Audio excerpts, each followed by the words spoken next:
ہم نے بچپن سے ایک واقعہ سن رکھا ہے کہ حضرت آدم علیہ السلام کے 2 بیٹے تھے، قابیل علیہ السلام اور حابیل علیہ السلام۔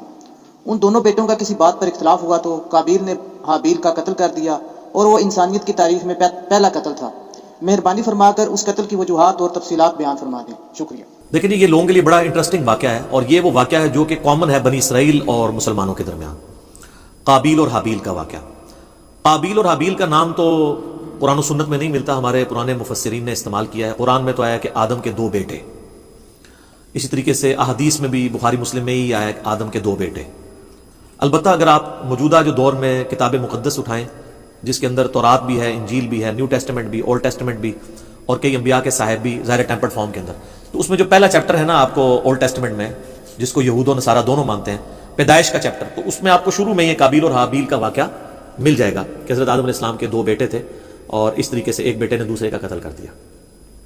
باقی جو اس کی ریزن بیان کی جاتی ہے وہ قتل کیوں ہوا، وہ ریزن تورات میں بھی اس طریقے سے نہیں ملتی جو پبلک کے اندر مشہور ہے۔ جو پبلک میں مشہور ہے اسرائیلی روایتوں کی وجہ سے وہ میں آپ کو بتا دیتا ہوں، نہ وہ مسلمانوں کے ہاں کو روایت ملتی ہے، نہ تورات کے اندر ہے۔ ہو سکتا ہے اسرائیلی روایتیں ہوں، تورات میں بھی اس طریقے سے واقعہ نہیں آیا، جنرل واقعہ آیا جو قرآن میں آیا اسی طریقے سے جنرل واقعہ، تورات میں ذرا زیادہ ڈیٹیل آئی ہے۔ مشہور یہی کیا ہوا انہوں نے کہ جی وہ حضرت آدم علیہ السلام کا ایک گھر، ان کے گھر جوڑا صبح کے وقت پیدا ہوتا تھا، لڑکی اور لڑکا، اور ایک شام کے وقت۔ تو جو صبح والا لڑکا ہوتا تھا اس کا نکاح شام والی لڑکی کے ساتھ کروایا جاتا تھا، اور شام والا جو لڑکا ہے اس کا نکاح صبح والی لڑکی کے ساتھ کروایا جاتا تھا۔ شروع میں جب انسانی نسل کو اللہ نے چلانا تھا، بعد میں تو محرم رشتے آ گئے۔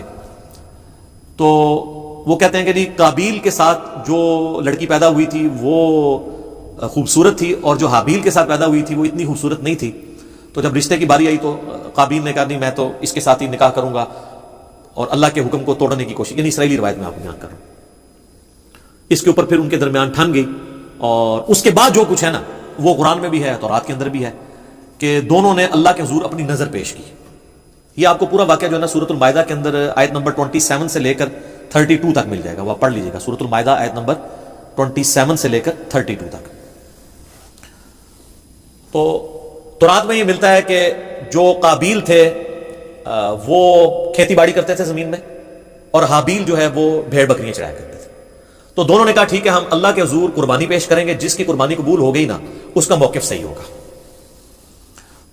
تو جو کسان تھا ظاہر ہے اس نے اپنی کھیتی پیش کرنی تھی، اس نے وہ اللہ کے سامنے پیش کی، اور حابیل جو تھا اس نے جو بھیڑ بکریاں یا کوئی مینڈا جو پالا تھا وہ دے دیا۔ وہ کہتے ہیں وہی مینڈا تھا جو اللہ نے اٹھا کے رکھ لیا، اور بعد میں حضرت ابراہیم علیہ السلام کے لیے وہ جو حضرت اسحاق کے لیے نازل ہوا بقول ان کے، اور ہمارے نزدیک حضرت اسماعیل کے لیے وہی مینڈا اتارا گیا تھا۔ تو سورہ ال عمران میں بھی آتا ہے کہ اگلے زمانوں میں بنی اسرائیل میں یہی ہوتا تھا کہ اللہ تعالیٰ قربانی اس طرح قبول کرتا تھا کہ آسمان سے ایک بجلی گرتی تھی، آگ کھا جاتی تھی، جس کو آگ کھا جائے یہ قبولیت کی دلیل، یہ سورہ ال عمران میں ملتا ہے۔ ایون مال غنیمت وہ جنگوں میں جو لوٹتے تھے نا وہ لا کے رکھتے تھے، آگ آگے ختم کر دیتی تھی۔ اس لیے بخاری مسلم میں ہے نا کہ اللہ نے میرے لیے جو ہے وہ مال غنیمت حلال کر دیا جو اگلوں کے لیے نہیں تھا۔ اس امت میں آپ خود بھی یوز کر سکتے ہیں وہ مال غنیمت۔ تو وہ آسمان سے آگ آئی تو اس مینڈے کو اٹھا کے لے گئی، اور کھیتی کو کچھ نہیں کیا۔ تو یہ اس بات کا ثبوت تھا کہ قابیل کی قربانی قبول نہیں ہوئی کھیتی والے کی، اور حابیل کی قبول ہو گئی ہے۔ تو اب تو اتنی بڑی دلیل دیکھنے کے بعد، لیکن آپ کو پتا دل بےمان تے حجتاں ٹھیر، جب دل میں بےمانی ہو تو پھر کئی ایک حجت ہے۔ تو قرآن یہ بتاتا ہے کہ اے نبی علیہ السلام ان الفاظ کے ساتھ، ان کے سامنے میں چلیں وہ موٹے موٹے آپ کو عربی کے بغیر ہی نا ڈائریکٹ ترجمہ کر دیتا ہوں تاکہ ہمارا ٹائم بچ جائے کہ جو اللہ تعالیٰ نے الفاظ استعمال کیے ہیں اس واقعے کے اعتبار سے۔ ہاں جی، اعوذ باللہ من الشیطان الرجیم، بسم اللہ الرحمن الرحیم۔ وَاتْلُ عَلَيْهِمْ نَبَأَ ابْنَيْ آدَمَ بِالْحَقِّ، اے نبی علیہ السلام ان سے بیان کرو آدم کے 2 بیٹوں کا واقعہ حق کے ساتھ۔ آگے میں اس کا صرف ترجمہ پیش کرتا ہوں۔ جب دونوں نے قربانی پیش کی اللہ کے حضور، اللہ نے ایک کی قبول کر دی، دوسرے کو کی قبول نہیں کی، تو وہ غصے میں آ کے اس نے کہا میں تمہیں قتل کروں گا۔ تو اس نے کہا کہ اللہ تعالیٰ صرف پرہیزگاروں سے ہی قربانی قبول کرتا ہے، اور اگر تو نے مجھے قتل کرنے کے لیے ہاتھ بڑھایا تو میں اپنا ہاتھ تجھے قتل کرنے کے لیے نہیں بڑھاؤں گا، کیونکہ میں اللہ سے ڈرتا ہوں جو تمام جہانوں کا پالنے والا ہے۔ میں چاہتا ہوں کہ تو اپنے گناہ کا بوجھ بھی اٹھا، اور میرا بوجھ یعنی مجھے قتل کرنے کا بوجھ بھی تیرے اوپر پڑ جائے، اور تو دوستیوں میں سے ہو جائے، اور یہی ظالموں کی سزا ہے۔ یعنی تو ایسا ظالم ہے کہ تو نے اللہ کی بات نہیں مانی، تو میں تو چاہتا ہوں کہ تیرے ساتھ یہی ہو۔ تو اللہ تعالیٰ فرماتا ہے کہ اس کے نفس نے اسے ابھارا کہ اپنے بھائی کو قتل کر دے، پھر اس کے بعد وہ پھر خسارہ پانے والوں میں سے ہو گیا۔ پھر اس کو یہ پتہ نہیں چل رہا تھا کہ میں لاش کیسے سنبھالوں، کیونکہ اس کے پیچھے یہ انسانیت کا پہلا قتل تھا۔ بخاری مسلم میں حدیث ہے جب بھی کسی کو ظلمن قتل کیا جاتا ہے نا تو آدم کے اس بیٹے پہ بھی اس کا وبال پڑتا ہے، کیونکہ اس نے وہ بات شروع کی تھی۔ جو بدعت شروع کرے گا اس کے اوپر وبال ہوگا، اور اس کے اپنے وبال میں بھی کمی نہیں آئے گی جس نے یہ کام کیا۔ تو اللہ تعالیٰ نے ایک کوے کو بھیجا، اس نے زمین کو رے دی تو اسے پتا چل گیا، اور وہ یعنی اسرائیلی روایتوں میں ملتا ہے کہ کوئی کوا تھا وہ مرا پڑا تھا، تو دوسرے کوے نے اس کے لیے زمین کھودی اور اس کو اس میں پھینک دیا، تو اس سے ان کو آئیڈیا آیا کہ میں اپنے بھائی کی لاش کو دفنا دوں۔ اس سے پہلے تو پریسیڈنٹ کوئی نہیں تھا۔ تو جو لوگ احادیث میں آئے ہوئے واقعات کا مذاق اڑاتے ہیں تو ہم ان سے کہتے ہیں قرآن میں تو آج تک ہم نے فزیکلی ایکسپیرینس میں تو کبھی کوے کو دوسرے کوے کو دفناتے ہوئے نہیں دیکھا۔ یہی واقعہ اگر بخاری مسلم میں ہوتا ہے انہوں نے مذاق اڑانا تھا، تو کہیں گے نہیں یہ اسپیشل کیس تھا، اللہ نے سکھانے کے لیے کیا تو اللہ کر سکتا ہے، معجزہ ہے۔ تو پھر اس طرح کے جو واقعات بخاری مسلم میں آتے ہیں وہ بھی معجزات کے طور پہ ہوتے ہیں، ان کا مذاق نہیں اڑانا چاہیے۔ تو پھر اس نے کہا ہے افسوس میں اپنے بھائی جیسا نہیں ہوں، میں اس کوے جیسا نہیں ہو سکا کہ اپنے بھائی کو دفنا سکتا۔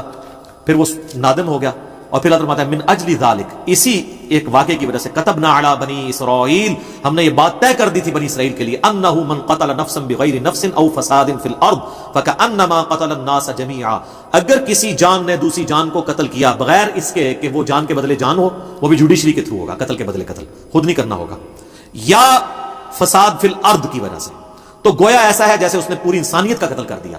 ومن احیاها فکأنما احیا الناس جميعا، اور جس نے کسی ایک انسان کی بھی جان بچا لی گویا اس نے پوری انسانیت کی جان بچا لی۔ یہ وہ حصہ ہے جو ڈاکٹروں نے ہاسپٹلس کے باہر لکھا ہوتا ہے، اور اندر جو ہے وہ آپ سے ہزاروں روپے ہتھیارے ہوتے ہیں جی ایک جان کو بچایا تو پوری انسانیت کو بچا لی۔ الا ماشاءاللہ ڈاکٹر ہم سے ناراض ہو جاتے ہیں جب ہم مولویوں کے بارے میں بولتے ہیں، اس وقت بھی ناراض ہوتے ہیں۔ تو جب ہم تغلیب کے قاعدے میں بات کر رہے ہوتے ہیں کہ اکثر ڈاکٹرز ایسے ہی ہیں، پرہیزگار لوگ بھی موجود ہیں، تو وہ تغلیب کے قاعدے کو لیا کریں۔ جب ہم علماء پہ بات کرتے ہیں تو وہ بھی کیٹاگوریکلی جب کرتے ہیں اس پہ آپ خوش ہوتے ہیں، تو وہ بھی ہم سارے علماء کو نہیں کہہ رہے ہوتے، اکثریت کی بات کر رہے ہوتے ہیں۔ تو یہ وہ اللہ تعالیٰ نے فرمایا کہ یہ آدم کے بچے کا جو قتل تھا، اس کے بعد ہم نے یہ طے کر دیا کہ ایک انسان کا قتل بھی پوری انسانیت کا قتل ہے، ایک انسان کو بچانا پوری انسانیت کو بچانا ہے۔ تو یہ وہ واقعہ تھا قابیل اور حابیل کا، اور اکثر لوگوں کو یہ یاد نہیں رہتا یہ قاتل کون تھا، قابیل تھا یا حابیل تھا۔ بھئی قاتل قاف الف ہے تو قابیل میں بھی یہی ہے، اور حابیل ہلاک ہا سے شروع ہوتا ہے، حابیل ہلاک ہوا ہے اور قابیل قاتل ہے۔ تو یہ یاد رکھنا آپ کو آسان ہے کہ قابیل قاتل اور حابیل ہلاک ہوا اس کے ہاتھوں، آسان طریقے ہے۔ یہ ایک مدنی ٹوٹکا آپ کو بتا دیں، یاد کرنا۔ باقی وہ جو ڈیٹیلز ملتی ہیں نا کہ وہ چکر تھا، تورات میں بھی ایون نہیں ملتا کہ وہ کوئی لڑکی والا چکر تھا۔ ہو سکتا ہے بعد میں کسی نے اس کو، جس آپ دیکھیں ارطغرل ڈرامہ ہے، اب وہ ارطغرل تو ایک ہیرو ہے لیکن اس کے اندر اتنی لو سٹوریز انہوں نے ڈال کے نا اسے ایک رومانس پیدا کرنے کی کوشش کی تاکہ نوجوان نسل دیکھے۔ تو یہ میرے خیال کسی نے قابیل حابیل میں بھی نا رومانس پیدا کرنے کی کوشش کی ہے۔ اس کے پیچھے ہمارے پاس دلیل کوئی نہیں ہے کہ واقعی اس وجہ سے ہوا ہے یا کوئی اور ریزن تھی، کسی اور وجہ سے تھا، یا ان کی ویسے آپس میں ٹھان گئی کہ ہم قربانی پیش کرتے ہیں، دیکھتے ہیں اللہ کے حضور کون پرہیزگار ہے۔ کیونکہ اگر یہ واقعہ اس طریقے سے ہوتا تو یہ تو بہت بڑا واقعہ تھا، قرآن میں اس طریقے سے اس کو رپورٹ ہونا چاہیے تھا، اور قرآن میں اگر نہیں ہوا تو تورات میں بھی نہیں۔ میں نے اسپیشلی یعنی تورات اس حوالے سے کئی دفعہ دیکھی ہے، تو اچھا اس میں آپ کو لفظ قابیل نہیں ملے گا، قائن ملے گا، اور حابیل حابیل ہی ملے گا۔ تو بعض اوقات جیسے اب مکہ کی پروننسیشن بکہ بھی ہے، تو ایک لفظ کی 2-3 پروننسیشن بھی ہوتی ہیں، ہو سکتا ہے وہ والی پروننسیشن بھی ملتی ہو، لیکن تورات کے اندر شروع میں چیپٹر ہے پیدائش، اس کے بھی تورات کھولتے ہی 3-4 صفحے پہ آپ کو ایک واقعہ ملے گا، اس میں بھی صرف قربانی کا ذکر ہے کہ دونوں نے کہا ہم قربانی کرتے ہیں تو دیکھتے ہیں کسی قبول ہو، کوئی لڑکی لڑکے والا چکر ہی کوئی نہیں اس کے اندر موجود۔ تو یہ کسی نے بنی اسرائیل میں عادت تھی نا یہ رنگ بھرنے والی، تو انہوں نے رنگ بھر دیا ہوگا اور وہ اسی طریقے سے پبلک میں یہ نہیں جاری ہے۔ پھر لیکن لوگ پوچھتے ہیں کہ اگر ایسا نہیں ہوا تو پھر یہ نسل انسانی شروع میں چلی کیسے ہے؟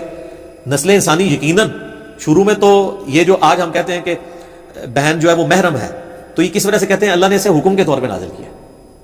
اگر یہ حکم نہ ہو تو یہ محرم والا معاملہ نہ ہوتا۔ تو شروع میں یقیناً کسی چیز کو چلانے کے لیے اس وقت شریعت کے احکام ڈفرنٹ تھے، وقت کے ساتھ ساتھ شرعی احکام بدلے ہیں۔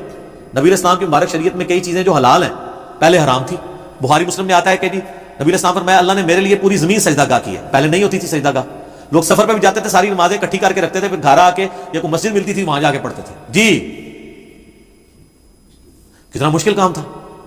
مال غنیمت حلال کر دیا گیا نبی علیہ السلام کے لیے، اگلے لوگوں کے لیے حلال نہیں تھا۔ تو شریعت میں احکامات اس زمانے میں یہ چیز ہوگی کہ جو حضرت آدم علیہ السلام کی جو اولاد پیدا ہوئی ہے، اور باقی یہ کہنا کہ صبح پیدا ہوتی تھی شام تک جوان ہو جاتی تھی، اس کی کوئی دلیل نہیں ملتی۔ اپنے ٹائم بھی جوان ہوتی ہوگی، حضرت آدم علیہ السلام کی بھی اتنی عمر تھی، تو وہ آپ تھوڑا ان کو جوان ہونے تھے 15-20، یہ کون سا پاکستان انڈیا والا جوان ہونا ہے کہ 35 سال میں شادی ہو رہی ہے، 12-15 سال میں شادی ہو جاتی تھی۔ تو 12-15 سال کے اندر وہ اس طریقے سے شروع میں اللہ تعالیٰ نے سلسلے کو اس طریقے سے چلایا ہوگا۔ خود یعنی قرآن پاک میں اللہ تعالیٰ آتا ہے کہ ہم نے سورہ نساء کے اندر کہ ہم نے ایک جان سے سب کو پیدا کیا، اس سے اس کا جوڑا بنایا، اور بخاری مسلم میں آتا ہے کہ اما حوا جو ہے وہ سیدنا آدم علیہ السلام کی پسلی سے پیدا ہوئی، قرآن میں بھی اشارتاً موجود ہے۔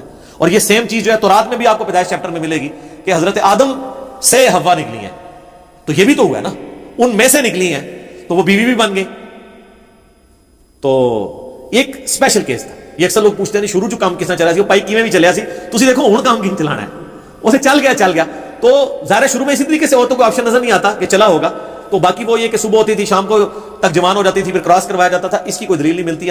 ہاں اسرائیلی روایتیں یہ کہتی ہیں, اور ایون ابن کثیر نے بھی, ابن جریر طبری نے بھی, ہمارے اہل سنت کے جو بڑے ائمہ ہیں انہوں نے بھی یہ نقل کیا کہ, لیکن ساتھ انہوں نے بھی کہا کہ یہ ہماری اسیسمنٹ ہے, ہم اس کو وثوق سے نہیں کہہ سکتے کیونکہ نبی علیہ السلام نے اس کی ڈیٹیلز بیان نہیں کی ہیں یہ کیسے ہوا ہوگا. بہر الٹیمیٹلی یہ ایک بندے نے دوسرے کا قتل کر دیا, اس کے اگینسٹ اللہ نے یہ قانون نازل کر دیا کہ ایک انسان کا قتل پوری انسانیت کا قتل ہے, ایک مسلمان نہیں انسان, اور ایک انسان کی جان بچانا پوری انسانیت کی جان بچانا ہے. اصل میں یہ ہے میسج آدم کے 2 بچوں کے قتل میں, جو میسج ہے وہ یہ ہے کہ قتل ناحق اللہ کو ناپسند ہے. بخاری اور مسلم دونوں میں حدیث ہے قیامت والے دن سب سے پہلے قتل کے مقدمے کا فیصلہ ہوگا. ابو داؤد ترمذی میں حدیث ہے, نبی اسلام نے فرمایا قیامت والے دن مقتول اپنے قاتل کو پیشانی کے بالوں سے گھسیٹتا ہوا اس حال میں کہ اس کی رگوں سے خون بہ رہا ہوگا, اللہ کے عرش کے پاس پہنچ جائے گا اور کہے گا اللہ مجھے انصاف دلا, اس نے مجھے دنیا میں قتل کیوں کیا تھا. اور سنن نسائی میں آگے اس صحابی کے الفاظ ہیں, اے حکمرانوں قتل پہ معاونت نہ کرو کسی کی, قتل نہ حق اتنی بڑی چیز ہے. اور قتل حق بھی جوڈیشری نے کرنا ہے, یہ نہیں کہ میرے باپ کا قاتل میرے سامنے آیا تو میں گولی مارتا ہوں, نہیں, جوڈیشری میں پروف ہوگا, تو نہیں ہوگا تو آخرت میں بدلہ ملے گا. آخرت کا تو بدلہ بہت بڑا ہے, وہ تو آپ سوچ بھی نہیں سکتے. سورہ نساء میں اگر کسی مومن کو کسی نے جان بوجھ کے قتل کیا تو اس کی سزا ہمیشہ کی جہنم ہے جناب, ہمیشہ کی جہنم. ابو داؤد میں حدیث ہے کہ اللہ تعالیٰ یا تو شرک معاف نہیں کرے گا یا کسی مومن کا قتل ناحق معاف نہیں کرے گا. صحیح بخاری میں حدیث ہے کہ جنت کی خوشبو 40 سال سے سونگھی جا سکتی ہے, لیکن جس نے کسی ذمی کافر کو بھی قتل کیا, جو مسلمان حکومت میں ٹیکس دے کر رہ رہا تھا, ہے کافر تھا, اس کو ناحق قتل کر دیا, تو وہ مسلمان بھی جنت کی خوشبو نہیں پائے گا حالانکہ 40 سال سے آ رہی ہوگی. جی اسی لیے قتل کے مقدمے کی پیروی کا بھی کہا گیا ہے. سورہ البقرہ میں وَلَكُمْ فِي الْقِصَاصِ حَيَاتٌ يَا أُولِي الْأَلْبَابِ, اے عقل مندو انسانیت کی زندگی چھپی ہے قصاص لینے میں.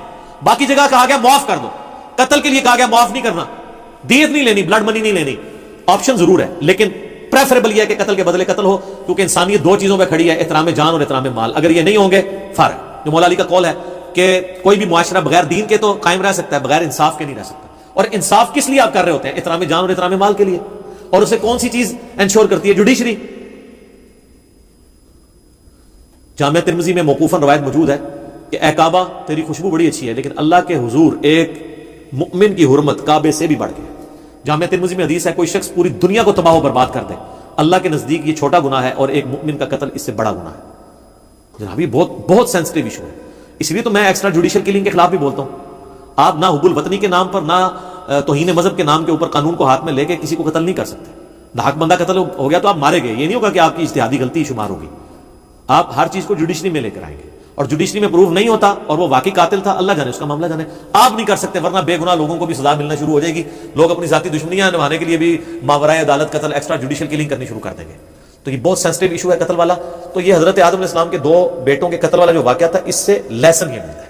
میں اپنی گفتگو کو اس حوالے سے کنکلوڈ کروں گا اسی حدیث پہ جو بخاری اور مسلم دونوں میں ہے کہ نبی علیہ السلام نے فرمایا دنیا میں جب بھی کسی انسان کو ظلماً قتل کیا جاتا ہے تو اس کا گناہ کا بوجھ آدم کے اس بیٹے کے اوپر بھی پڑتا ہے جس نے سب سے پہلے انسانیت میں قتل کیا تھا, اور اس پہ تو پڑتا ہی ہے.